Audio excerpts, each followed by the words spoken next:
So I came up with this little quick routine to activate and challenge some of the muscles after we've worked on some deep hip, either compressed or decompressed hip muscles. So when we have compensations, one hip is decompressed, one hip is compressed, and we have things going on within that sacroiliac joint, it challenges the whole rest of the lower leg. So I came up with this little program that you're going to do. After you do, your NKT practitioner will have sent this to you, so you're not doing this by accident. If you do come across this by accident, you just want to try it, it's a great little warm-up and or challenge to the lower body. I would say it's a basic beginner program for just getting your mind and your body connected to your lower half, okay? So challenging, it's probably not, but sometimes the easiest things can be the most challenging because we cheat when we do big, huge movements. So we're just gonna take our time and do small ones. So after you've done your NKT releases and activations, okay, that I gave you, you're gonna come and we're gonna do 10 chair squats. So the best way to describe this is we're practicing sitting down on a chair and then getting up without using our hands. So you're inhaling, sitting down, sit all the way down as if you're completely releasing that pressure from the feet, okay? And then you're getting up. Inhale, sit down, and exhale, sit up. We're doing 10 repetitions. You can hold your hands wherever you want, but be mindful of your shoulder blades as you come up. You're inhaling and taking that air either by mouth or nose all the way down to that pelvic floor and that belly, grounding through your feet. You're coming up and squeezing the glutes and the abs gently together in the middle, okay? It doesn't have to be a full squeeze. It's like a 30-40% max effort right here, okay? Inhale and exhale. We're gonna do 5 more. 4, screwing the feet into the floor so you're really using those glute muscles and the core together. 3, 2, really contract those quads and glutes up at the top so that you're not leaving any of those muscles in that upper thigh and hip area uncontracted and or facilitated. They're helping you work the whole time.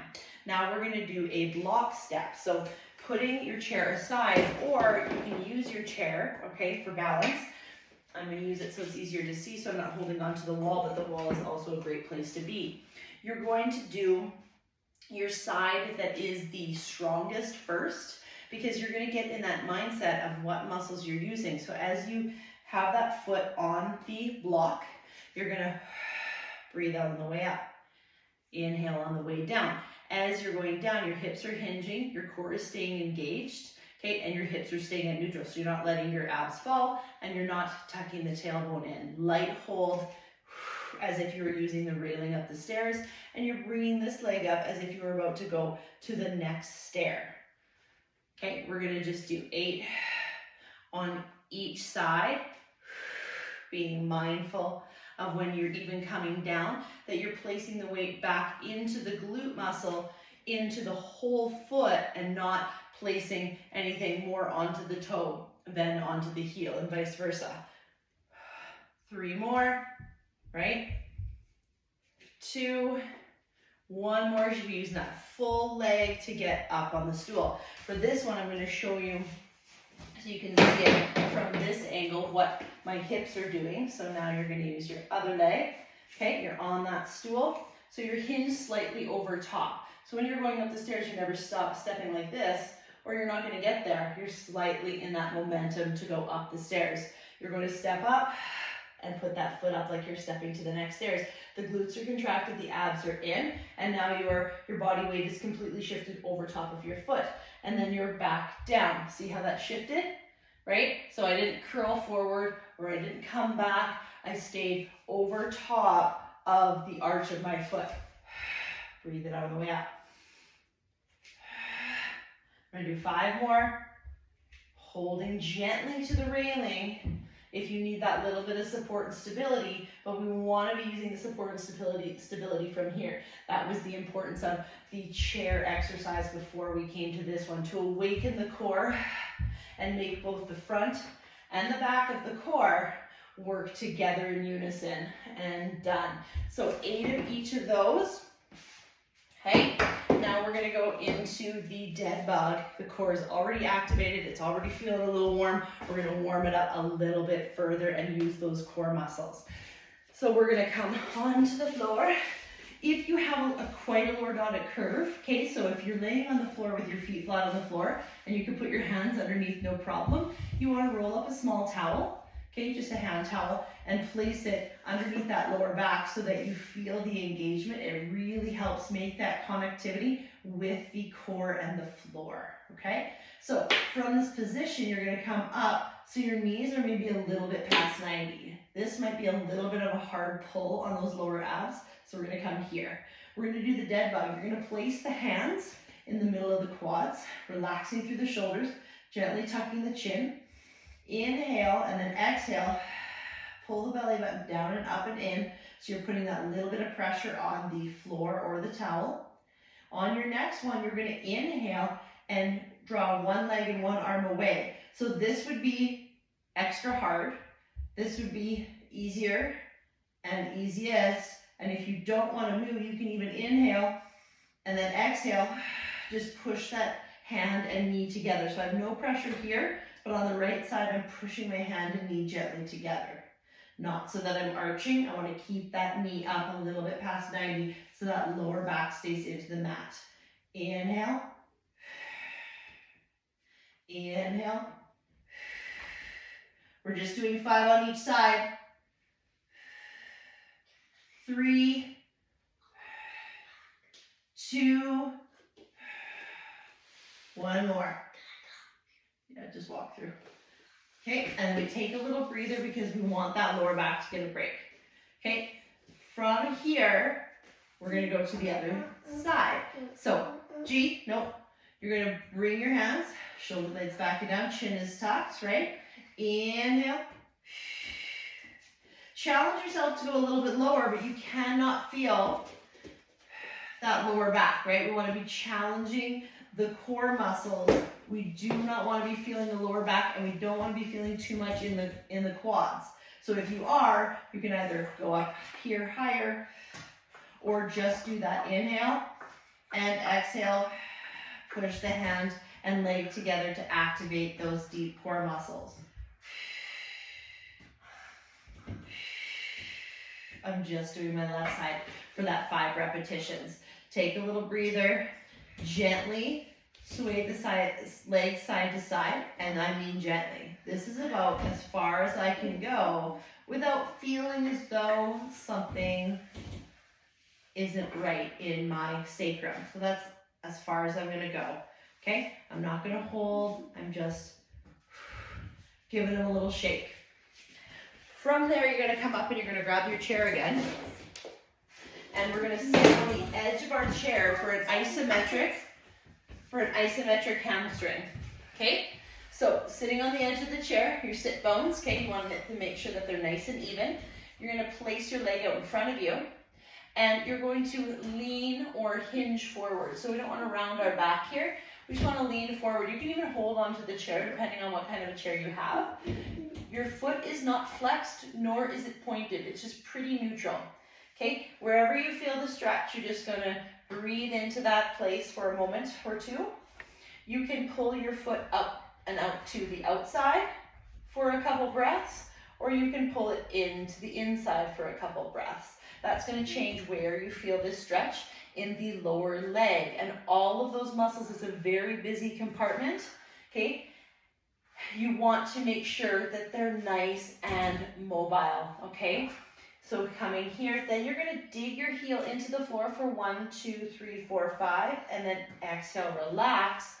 Allow that stretch to go deeper or further. If you feel anything here, we want to make sure we come out of that, take a breather, and then go back into it. Or if you feel that's a sufficient amount of time, probably about 1 or 2 minutes on each side is good, go to the other side. So I'm going to do that here. You can see, okay, hinging forward. You don't want to be falling off this chair, so make sure you got enough of your butt there, right? You're nor flexing or pointing. Your foot is neutral. breathing into that place where you feel the stretch. Might be behind the knee, might be more of the calf, might be the belly of the hamstring. It will not be the lower back because your chest is forward and you're hinged. Okay, pulling the foot in for a couple breaths. And pulling the foot out for a couple breaths. And then from here, you're going to dig the heel into the floor for 5, 4, 3, 2, and then you're going to relax. Okay, and then you're going to feel that stretch either deepen or start to really loosen off at this point. From here, taking a little break, we're going to go into our VMO B's and D's and some toe taps. We're going to activate the shins, and then we're going to stretch the shins, okay? So VMO B's and D's, sitting on the chair, you're going to lean back. You're too cute, but hey, please be quiet, okay? So your foot is straight. If you can't keep your foot straight without it really feeling like it's going to Charlie horse here, bring it down lower, okay? Your foot is slightly active. Okay, not pointed, but not super pulled back either. There's a pencil in the bottom of your heel, and you're doing a little D as in dog for about 5 to 8 repetitions. Okay, abs are in, you can hold here. And done. Taking a quick little breather for 10 to 15 seconds, and then we're gonna do the same leg the other way.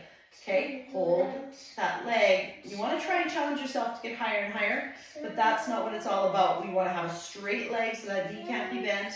Our sit bones are grounded, and we're feeling that quad muscle working, burning really, and done.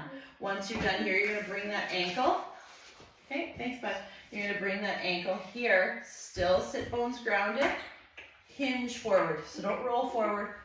Almost like you're leading with your chest forward. You might feel a nice, gentle stretch in your psoas. Sorry, I didn't mean psoas, piriformis. But just hang out there for a second. Breathing in and exhale. And the deeper you breathe and the longer you exhale, the more you'll really feel that muscle start to let go. We don't need to push this one necessarily unless you're not feeling a stretch. Then you push your knee up into your hand. And then exhale, relax. But we really want to try and stay gentle and neutral with this one. Once you've stretched out that piriformis, we are going to just shake it out a little bit. And we're going to do the same thing on the other side. So the VMO B and D, hinge, or go back into that V-sit, straight leg, lock that knee out, gentle flex of the toe, little D on this side. Right, going inwards first for your first 5 to 8, and then outwards for your second 5 to 8. 3, 2, feel those abs working, and 1. Take a 10 to 15 second breather. I have my real life Tarzan in here, and she hangs on all my gym equipment while I work out. She's been doing it since she was wee little. It's the only way I get a workout, hey G? Do you want to say hi? No. No? Okay. You got pretty lipstick on. Okay, go say hi. No? Okay. All right, we're going to do our B's now on this side, right?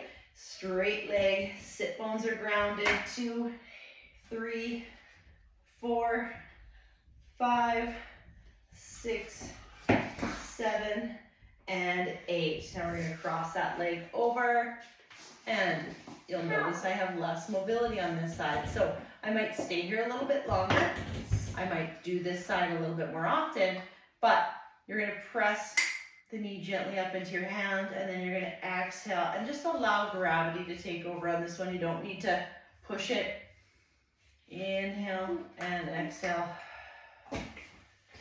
Hinging forward, letting the chest go forward. Leading with the chest, you're not rounding through that lower or upper back. And about a minute, you should feel it start to release, right? Breathe into that tightness of that stretch. Just want to say hi? No. Okay.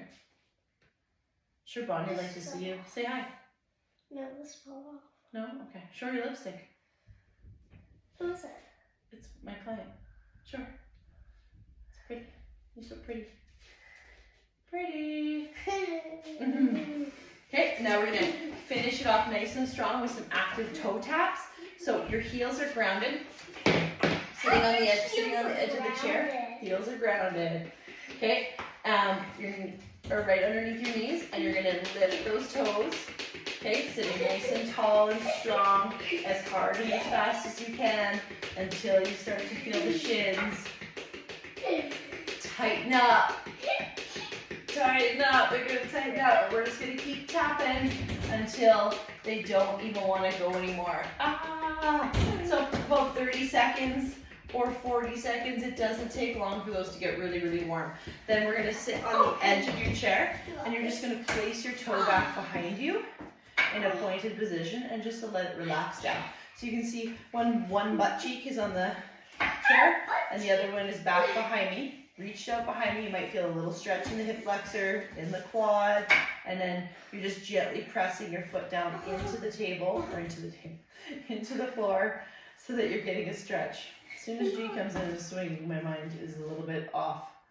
Hey, Mom, when I put my lipstick in there, it looks so bright. It's so red. You got a little bit on your teeth. I need it for dance class. Nice. Okay, and then we're going to do the same thing. You can see from behind. I have one butt cheek here, and you're going to gently reach back.